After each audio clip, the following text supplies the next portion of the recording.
License and registration? Yes, sir. You know there was a robbery 2 blocks from here? Jewelry store. You matched the description. Officer, I just came from work. I'm a counselor at Lincoln Community Before you Center. say anything else, look at this. Yeah, that's Deshaun. He's in our program. He's got priors on robbery, drives his cousin's black sedan. His name's Deshaun Locke, lives on Hartwell Dispatch to Street. Ramirez, we have a match on. 3 seconds. That's all it took for Officer Ramirez to realize he'd made a terrible mistake. But by then, it was already too late. Jaylen Cross was having a regular Tuesday afternoon. He'd just left his job at the community center where he worked as a youth counselor, heading home on Riverside Drive to grab groceries before the store closed. He wasn't thinking about anything in particular. Maybe dinner, maybe the essay his daughter had due at school. Just normal, everyday thoughts. Then he saw the lights in his mirror. 2 police cars pulled him over. One officer approached from the driver's side, hand resting near his belt. The other stayed back by their patrol car. Jaylen pulled over smoothly, turned off the engine, and waited. He'd been pulled over before. He knew the routine. Stay calm, keep your hands visible, answer questions respectfully. That's what you do. The first officer, Ramirez, walked up to the window. Young guy, maybe mid-30s, with a tight jaw and suspicious eyes. "License and registration," he said. No greeting, no "how are you today," just a demand. Jaylen handed them over without hesitation. His documents were clean, his record was clean, there was nothing to worry about. But then Ramirez's face changed. He stared at the name on the license, then looked back at Jaylen. "You know why I pulled you over?" "No, sir," Jaylen said honestly. "I wasn't speeding. I had my signal on before I changed lanes. A robbery happened 2 blocks from here 20 minutes ago, jewelry store on 5th. The suspect was driving a car matching this description, black sedan, this exact model." Jaylen's stomach sank. He understood immediately what was happening. Before we continue, let me ask you something. Where are you watching from right now? Drop your city or country in the comments below. And if you haven't already, hit that subscribe button. You're going to want to see how this ends. Like this video too if you're here for the first time. Ramirez continued. "We have a description. Male, black, early 40s, driving alone. That's you." "Officer, I just came from work. I'm a counselor at Lincoln Community Center on 3rd Street. You can call them and verify. I'm going to need you to step out of the vehicle, now." Jaylen's hands were shaking, not from guilt, from fear. He knew how these situations could go. He'd seen enough. He stepped out slowly, keeping his movements deliberate and calm. The second officer was already moving closer, one hand on his radio. "Turn around, hands on the car," Ramirez ordered. Jaylen complied. He could feel them patting him down, searching for a weapon. His heart was pounding. His mind was racing through possibilities. They were going to take him in. They were going to question him. He might even be arrested. All because his car matched a description that probably matched thousands of other cars in the city. Then Ramirez found something in the glove compartment. He pulled out Jaylen's ID from the community center. "What's this?" Ramirez asked, holding it up. "That's my ID from work. Like I said, I just came from—" "Yeah, we're going to check that story," Ramirez said coldly. "But first, I need you to understand something. We have an eyewitness. They said the suspect had a tattoo on his neck, right here." Ramirez gestured to his own neck. Jaylen touched his own neck. Nothing. He had no neck tattoo. His skin was clean.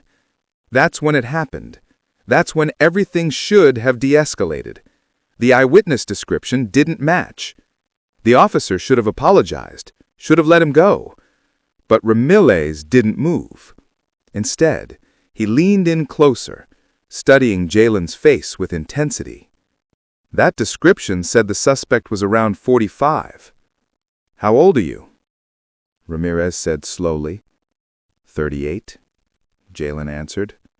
A pause. The wind picked up slightly. Traffic passed on the street behind them. The second officer stood nearby, watching. Then Ramirez did something unexpected. He radioed back to his station. "We have a possible match on the 5th Street robbery. Vehicle matches. Checking alibis now." Jaylen felt the walls closing in. He knew where this was going. Without hard evidence, they could still take him in for questioning. They could hold him for hours. His daughter was expecting him home. His ex-wife would be worried. His job might wonder where he was. And for what? Being in the wrong place at the wrong time? Being the same race as a suspect?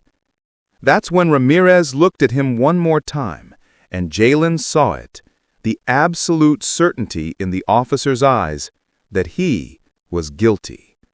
Not based on evidence, based on assumption, based on fear, based on something darker.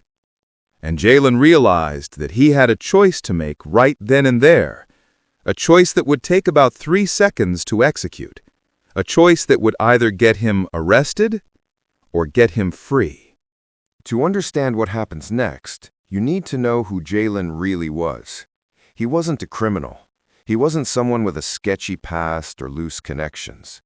Jaylen Cross had spent the last 12 years building a quiet, honest life.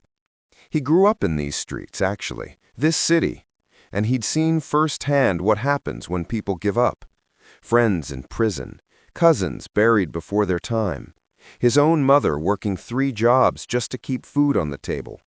So when Jaylen made it out, when he got his GED, then his associate's degree in social work, he made a decision. He was coming back. For the last decade, he'd been working at Lincoln Community Center. His job was to meet kids where they were, 14-year-olds on the edge of the same cliff he'd almost fallen off, teenagers who'd already been stopped by police twice, 3 times, kids who were invisible to the city until they became a problem.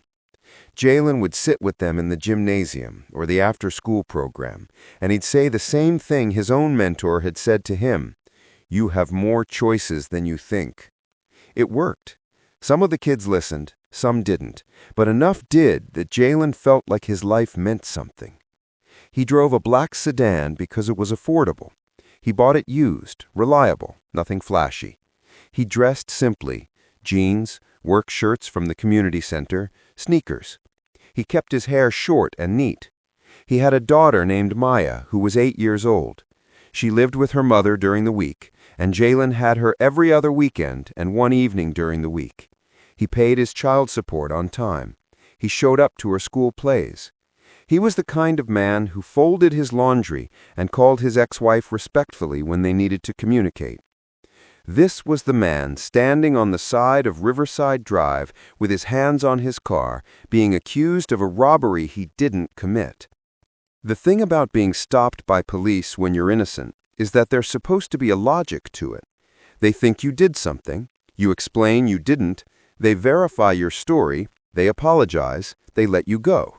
That's how it's supposed to work. But standing there that afternoon, Jaylen understood something deeper. The logic didn't apply the same way to him. He could feel it in the way Ramirez kept studying his face, searching for proof of guilt that the actual description didn't provide. He could hear it in the tone of the radio call, possible match, instead of let's verify this. Ramirez pulled out his notepad. "So you work at Lincoln Community Center. We're going to call them. If your story checks out, you're free to go. If it doesn't—" "It will check out," Jaylen said quietly. "We'll see," Ramirez replied. There was something final in his voice, not the sound of someone investigating, the sound of someone waiting for evidence to fit his conclusion. The second officer remained by the patrol car, hand on his belt, watching. Traffic continued to pass. Nobody slowed down. Nobody saw. This was just a routine traffic stop to them. A black sedan pulled over. Normal. Jaylen's mind was working fast. He knew they'd call the community center. He knew they'd confirm he worked there. But he also knew that wasn't enough. Alibis could be lies. Time gaps existed. And people like Ramirez didn't need absolute proof. They just needed enough doubt to justify an arrest. He was about to step into a system he understood too well. Ramirez made the call to Lincoln Community Center. Jaylen could hear the radio crackle, a dispatcher asking questions, then a voice on the other end, probably Marcus from the front desk. Yes, Jaylen Cross worked there. Yes, he was a counselor. Yes, He'd been there that day until around 3:15 p.m. Ramirez's jaw tightened. The robbery happened at 3:20 p.m., 5 minutes after Jaylen left. 5 minutes. That was the gap Ramirez had been looking for. "That's a 5-minute window," Ramirez said, not as a question, but as a statement of fact, as if 5 minutes was enough time to drive 2 blocks, commit an armed robbery, and be on your way. "I came straight from work. I'm heading home to make dinner," Jaylen said. He tried to keep his voice steady. "You live where?" "Maple Street, about 2 miles from here." Ramirez looked at his partner. They exchanged a glance, the kind of glance that meant something, the kind of glance that said, "We're building a case." "Here's what we're going to do," Ramirez said, turning back to Jaylen. "We're going to take you down to the station for questioning. The jewelry store owner is there right now. We're going to have him look at you, see if he recognizes you." "But I wasn't there," Jaylen said. His voice was different now, not nervous, firm. "I wasn't at work. You just confirmed that." "You were at work until 3:15 p.m. The robbery was at 3:20 p.m. You had time. You had motive. I don't know anything about a robbery. I don't know anything about any motive. And you match the description," Ramirez finished, as if Jaylen hadn't spoken. That's when something shifted in Jaylen's chest. Not anger, clarity. He understood now that this wasn't about finding the truth. This was about closing a case. He was convenient, he was available, he was a match. And in a system that moved fast and didn't look back, he could be charged, convicted, and sentenced before the real robber was even caught. "I'm not going anywhere with you without a lawyer," Jaylen said. "Then you're not cooperating with a police investigation," Ramirez said, "which is interesting. Innocent people usually cooperate." "Innocent people get arrested when they cooperate," Jaylen replied. "I know how this works." Ramirez's face hardened. "Is that what you're saying?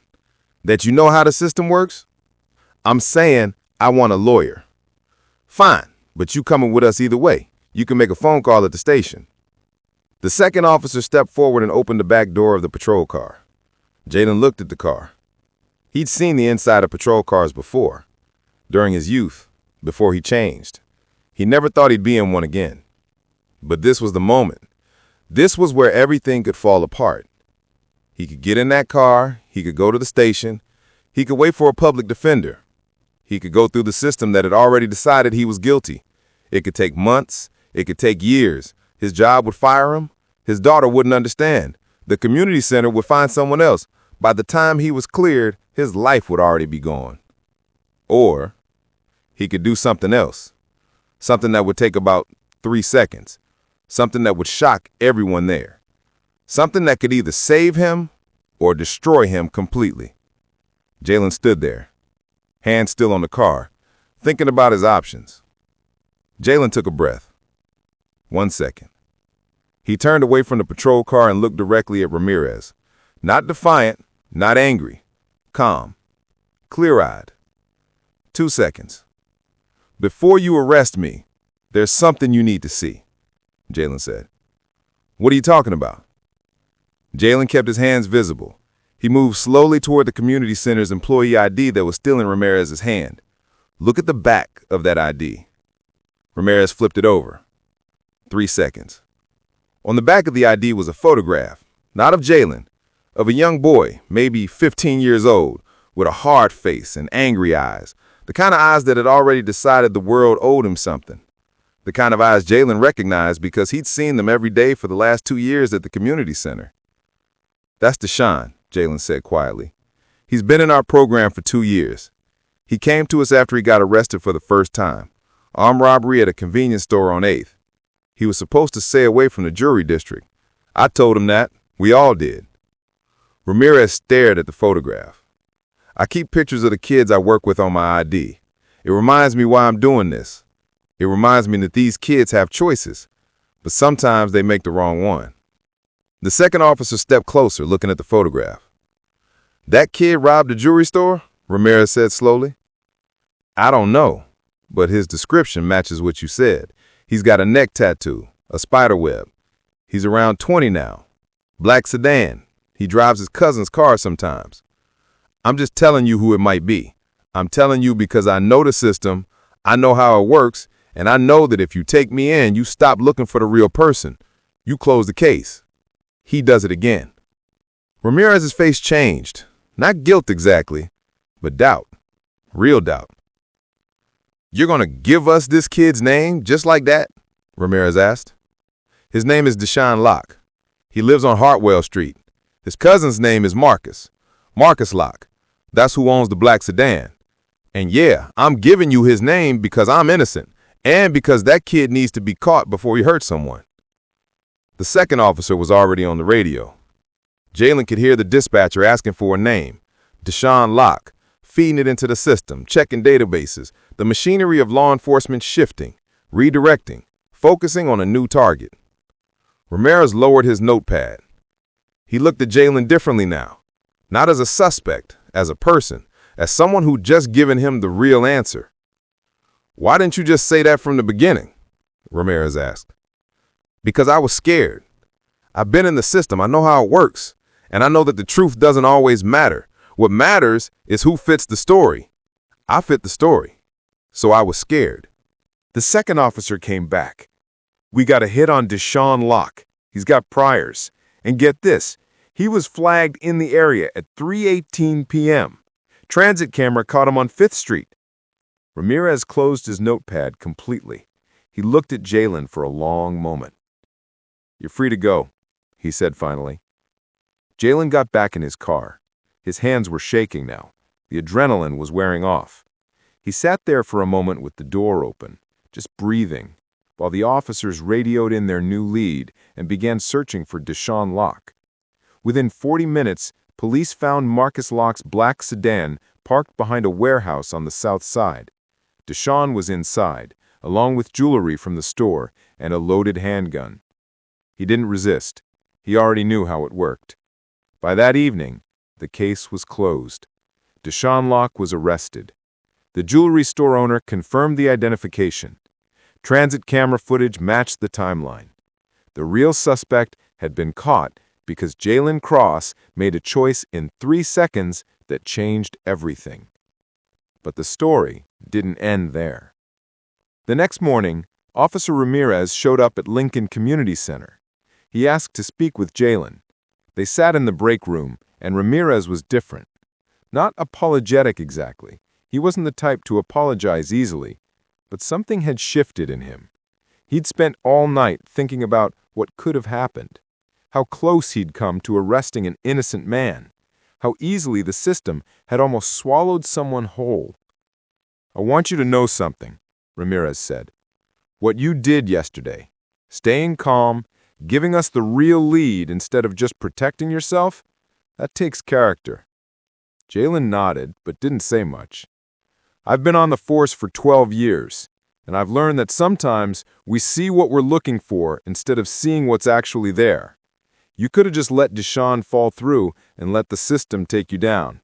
Instead, you stopped a robbery from happening again. You stopped a dangerous person from staying on the street. After Ramirez left, Jaylen went back to work. He ran his after-school program like he always did. He tutored kids with their homework. He listened to their problems. He told them about choices and consequences. But something was different now. The other kids at the center knew what had happened. Not from Jaylen, from the news, local police blotter. A community counselor had helped catch a robbery suspect. The story got around. 3 weeks later, a girl named Amara came to Jaylen's office. She was 14. She'd been drifting toward the same path as Deshaun, hanging with the wrong crowd, skipping school, making choices that were going to cost her everything. I heard what you did with the police, how you didn't let them arrest you. That's not exactly what happened, Jaylen said carefully. But you could have just shut up. You could have let them take you. Instead, you told the truth, even though it was scary. I understood what she was really asking. She was asking if it was worth it. If telling the truth, even when it terrified you, was worth the risk. Yeah, it was worth it. Amara stayed in the program after that. She started going to school again. She started thinking about her future differently. That's the thing about those 3 seconds that shocked the officers. It wasn't just about Jaylen getting free. It was about what happened after. It was about the ripple effect. It was about showing people, especially people like Deshaun and Amara and all the other kids in the community, that there was another way. That thinking fast and doing the right thing, even when you're terrified, can change things. 6 months later, Jaylen was still at Lincoln Community Center. He still drove his black sedan, he still showed up every day and sat with kids who were standing at the same crossroads he once stood at. The only difference was that now when he told them about choices, they listened differently. They knew he wasn't just talking theory. They knew he'd lived it. Deshaun Locke is serving time. He'll have years to think about the choices that led him to that warehouse, that handgun, that jewelry store. Whether he'll learn from it remains to be seen. But he's not on the street robbing stores. He's not hurting people. That part at least is over. Officer Ramirez still works the same district, but he's different too. He slowed down. He started asking more questions before making assumptions. He started training other officers about confirmation bias, about how the system can work against innocent people if you're not careful. Not because Jaylen reported him or sued him or made a complaint, but because he saw himself in the mirror that day and didn't like what he saw. The jewelry store was reopened. The owner hired extra security. Life went back to normal for most people, but not for Jaylen. Because he understood something that most people never do, that one moment can define everything. One choice, 1 second of clarity when the world is pushing you toward panic and self-protection. What shocks most people about Jaylen's story isn't that he stayed calm. It's that he didn't just think about himself. He could have. He should have, by every logical measure. He was facing arrest. He had a daughter. He had a job on the line. Everything to lose. But in 3 seconds, he decided to give the officers the truth instead of protecting himself. He decided that catching the real criminal mattered more than saving himself. That's the moment that shocked the officers.